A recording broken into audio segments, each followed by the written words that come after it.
Benvenuti a questo nuovo episodio.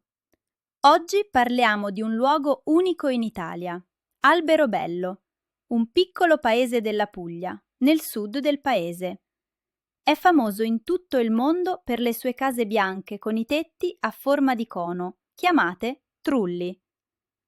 Un trullo è una costruzione in pietra a secco, cioè senza cemento. Le pietre vengono messe una sopra l'altra, con grande precisione, fino a formare un tetto conico.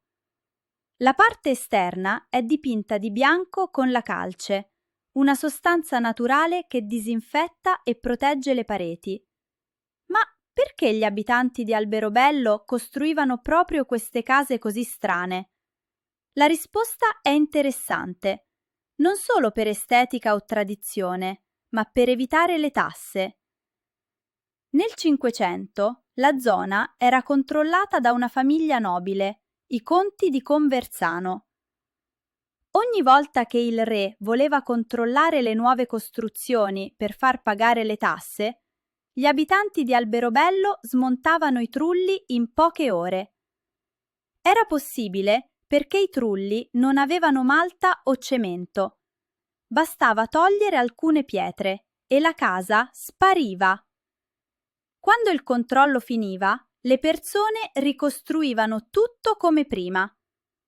In questo modo vivevano in case stabili, ma ufficialmente non esistenti. Un trucco geniale e perfettamente legale, almeno per quel tempo. Oggi i trulli di Alberobello sono patrimonio dell'umanità dell'UNESCO. Sono un esempio di architettura tradizionale intelligente, costruita con materiali locali e grande rispetto per l'ambiente. Ogni trullo mantiene la temperatura fresca d'estate e calda d'inverno, senza usare elettricità o condizionatori. Visitare Alberobello significa entrare in un piccolo laboratorio di storia, ingegno e sostenibilità. Dietro quei muri bianchi e silenziosi si nasconde una grande lezione.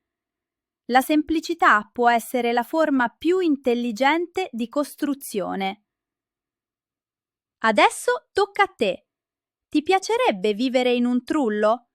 Conosci altre costruzioni tradizionali nel tuo paese? Scrivilo nei commenti. Alla prossima!